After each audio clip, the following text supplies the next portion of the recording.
Eccoci qua, video tutorial del punto a rete di Katia Shar.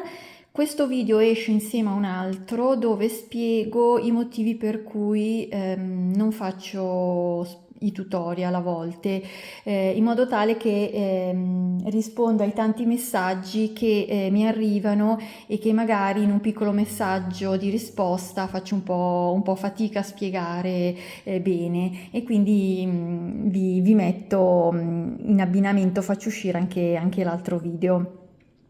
Dunque, questo punto ha un multiplo di 5 più 1 per chiudere bene il giro. Il pattern, lo schema di Katia Shara prevede le catenelle e poi il primo giro che sono subito il motivo.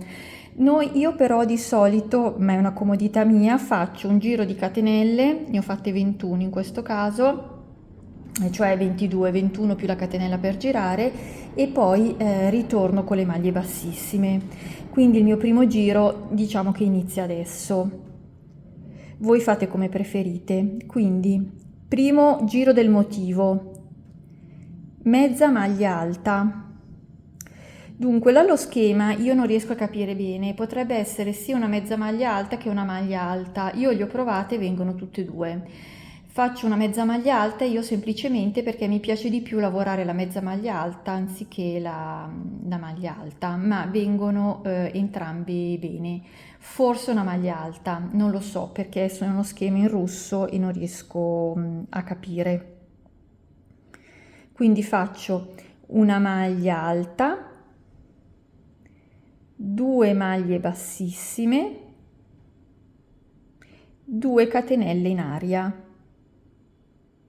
Quindi conto 2 e nella terza faccio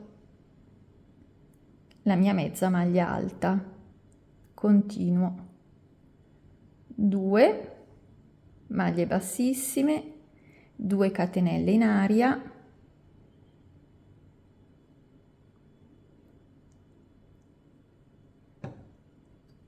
e così via.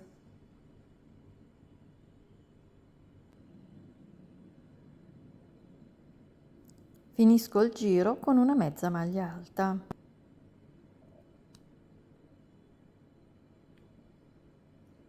Catenella per girare. Il giro di ritorno sono tutte maglie bassissime. State solo un pochino attenti, queste qua sono le 2 catenelle in aria, perché se le tirate troppo, le stringete troppo quando le lavorate nel giro prima, magari le saltate, non si vedono, e qui è importante invece non saltare catenelle e mantenere bene il giro, insomma sapere, perché poi nel giro successivo sono sfalsati, vedete? Non sono tutti uguali i giri, cioè sono uguali i punti, l'alternanza dei punti, ma inizia in modo diverso, in modo tale da tenerli sfalsati. Ecco, mi raccomando, voi all'inizio e alla fine di ogni giro, nella prima e ultima maglia, mettete il marcapunto, perché con le maglie bassissime potrebbero confondersi i punti e magari saltare proprio quelle iniziali o finali. Io sono abituata a lavorarlo perché ho fatto tutta una maglia, quindi conto e non le perdo, però è facile all'inizio. Il giro successivo, quindi il primo era quello del motivo, il secondo era quello di ritorno delle maglie bassissime, catenella per girare il terzo, che è la seconda parte del motivo, che è sempre uguale il motivo, ma è un po' sfalsato. Quindi si comincia maglia bassissima, 2 catenelle in aria, mezza maglia alta, 2 maglie bassissime, 2 catenelle in aria, 2 e 3. Finisco con 2 maglie bassissime e così vengono sfalsati.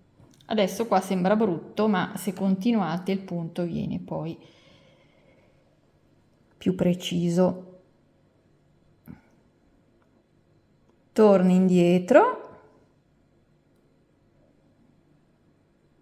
rigo di ritorno,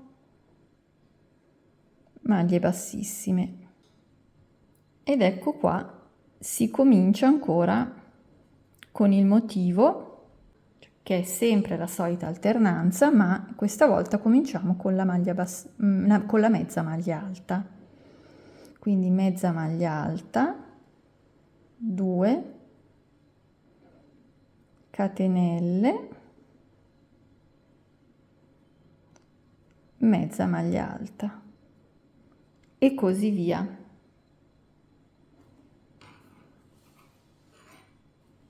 Ovviamente non è obbligatorio fare l'alternanza, si può decidere di farle anche tutte uguali, verrà un punto leggermente diverso. Potete provare se magari l'alternanza non vi convince o non vi viene bene. Spero di esservi stata utile con questo piccolo campioncino. Come dicevo, questa maglia non è niente se non 2 pannelli quadrati cuciti insieme, ho fatto solo un piccolo scollo. Comunque l'ho spiegato negli altri video.